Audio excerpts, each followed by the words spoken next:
Hey everybody, it's day number 5 and days are going by quick. Let's see, what did we do today? We had a hazmat briefing this morning. We don't necessarily, we carry hazardous materials in a sense that they call it our fuel, oil, radiator fluid, those kind of things. So they want us to be aware that we have to treat those things accordingly. Every once in a while we may carry something in bulk packaging that may not necessarily qualify as a hazmat load, but it'll be a hazardous type material. So they give us a little orange book so we can identify the materials, and also the numbers that we may need to call to report an incident. So they want us to be aware of that, so when we come to railroad tracks we know when we're supposed to stop. And they gave us, as they do with all briefings, they gave us an exam. And it was a 30-question exam, and they help point out all the I guess information you really need to know, especially for the test. And so it was no big deal. Point of interest for people who may be wondering, hey, flatbedding, I'm a large guy type of thing, and can they handle, is there going to be 300 pounds or more be a problem? At this point I'd have to say no, not that I'm 300 pounds, but there's a couple individuals in our class that are fairly large, so as long as you're able to pass the agility portion of their exam and you don't have any health problems like high blood pressure, I don't see it stopping you. So it could be a positive if it's somebody, if you're thinking you're wondering if this is the type of thing that you will make it through. Let's see, after that we got our official job offer. They have us sign it off on the computer, accepting the terms of the agreement as far as pay. So we get $5.50 a week while we're being trained here for the rest of the time, and also for the weeks that we're in the truck as a driver trainer, $5.50 a week.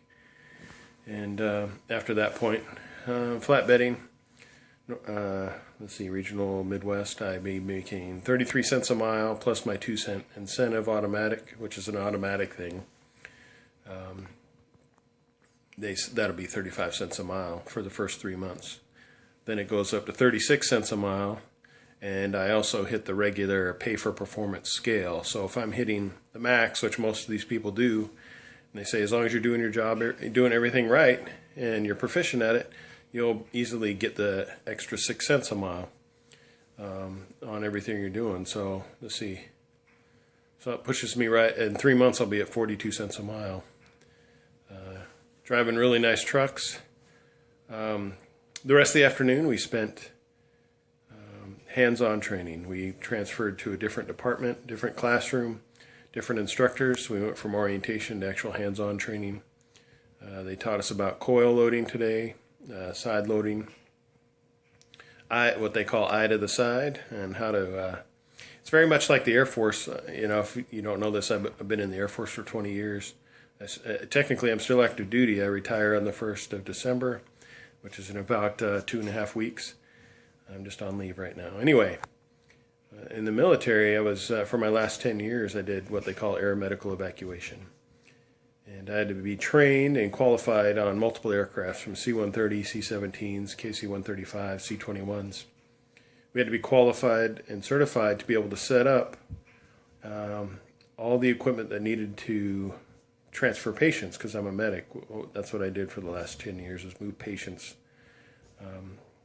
from the battle zone back to the U.S., flying over the ocean. So we'd have to set up all this equipment to move our cargo, which were patients, live patients. So, and that was pretty intense, because we had to be able to know all the emergency equipment, emergency exits, and how to actually hook everything up inside the airframe.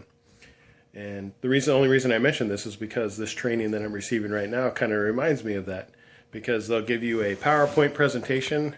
They'll tell you how it needs to be done.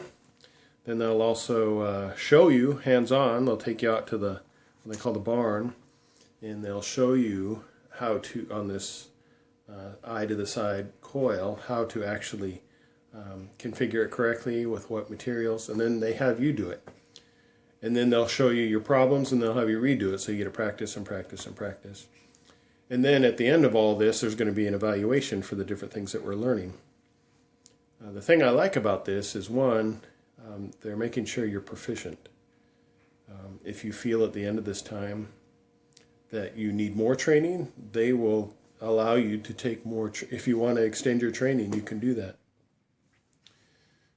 They want you to be comfortable, whereas I know a lot of other places, 3 days of some kind of orientation, and they may put you in a truck, and you're like, whoa, what's going on? So I hear a lot of those stories, and some of the guys, we have drivers in our class that are have over-the-road experience. They're truck drivers. One guy, 15 years, and he tells us these kind of things. So, and the other drivers that have been working here that are now instructors that have been working here for a short while. Our hands-on guy's been here for 3 years. A lot of them seem to think this is the best place to work. So far, I'm not seeing anything to the contrary.